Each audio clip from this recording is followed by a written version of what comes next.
million Chinese, thank you, Xinjiang, 3 million Chinese Uyghurs are being imprisoned in concentration camps, rounded up, taken away from their lives, their families, in what is clearly an act of genocide. And Mr. Speaker, Canada, the petitioners point out, must act against this by using the Magnitsky Act. You know, we can't just do this against small countries. We must take a stand against great countries as well.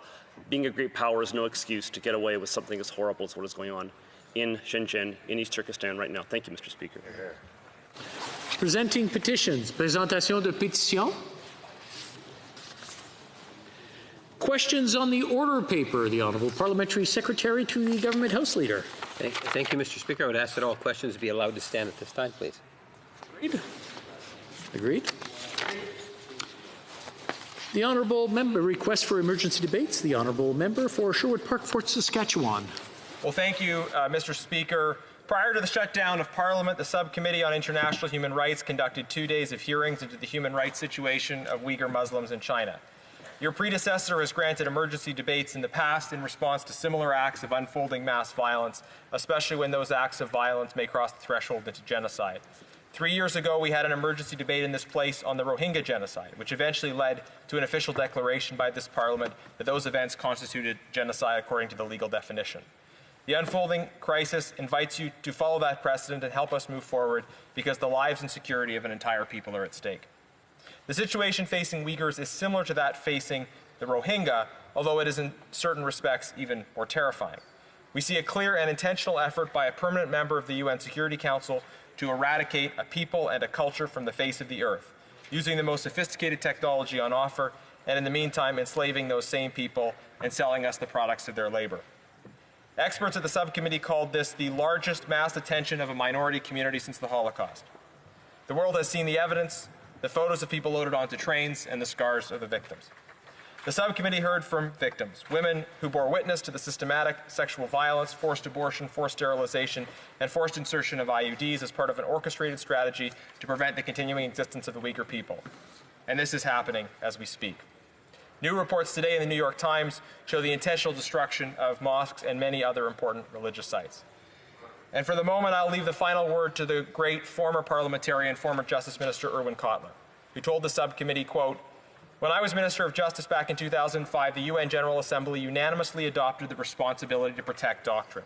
That doctrine says, simply put, that if any country we are witnessing war crimes, crimes against humanity, and God forbid the unthinkable, namely genocide, and the government in that country is unwilling or unable to act, or worse, is the author of those crimes against humanity, if not genocide, then there is a responsibility on behalf of the international community to intervene and act to prevent, to punish, and to sanction those war crimes, crimes against humanity, and genocide.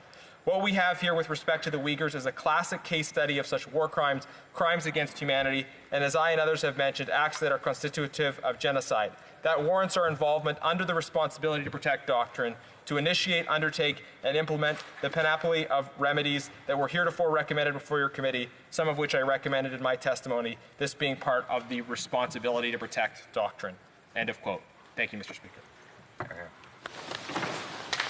I thank the Honourable Member for Sherwood Park, Fort Saskatchewan for his intervention. However, I'm not satisfied that his request meets the exigencies of a standing orders at this time. Orders of the day.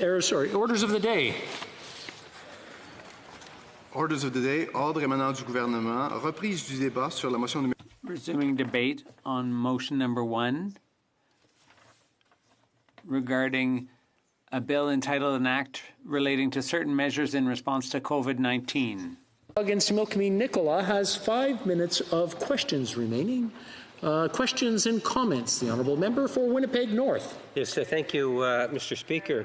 I think that what we've witnessed over the last 6-8 months is a great spirit amongst all different types of stakeholders, whether they're government agencies to nonprofit organizations to individual outstanding Canadians, coming together to work and appreciate the challenges that were being brought forward as a direct result of the COVID-19 pandemic, Mr. Speaker. And as such, there is an obligation, and I believe that the national government has been a leader at providing the types of supports that are absolutely critical critical at a time of need. And the bill that we're trying to suggest to all members of this House that needs to be passed rather quickly is to continue that monetary support in particular for those Canadians that truly need it, Mr. Speaker. And my question to the member is, would he not agree that we should continue to work together to see quick passage of the legislation? Member for Central Okanagan, Similkameen Nicola. Mr. Speaker, I certainly appreciate the question by the member for Winnipeg, the oracle for Winnipeg, some might say. But just in regards to my speech, I don't think he actually heard the substance of the speech, which said we, as the Conservative Party, want to make sure people have the benefits to help them through an emergency time during this pandemic. But the way the government has conducted itself, proroguing Parliament, in fact, then 2 days later, announcing these new benefits when we could have actually had a accountability week here where we could have begun debate, and this deliberative body, this Parliament, could have actually ensured that we would have a substantive response to the ending of the CERB.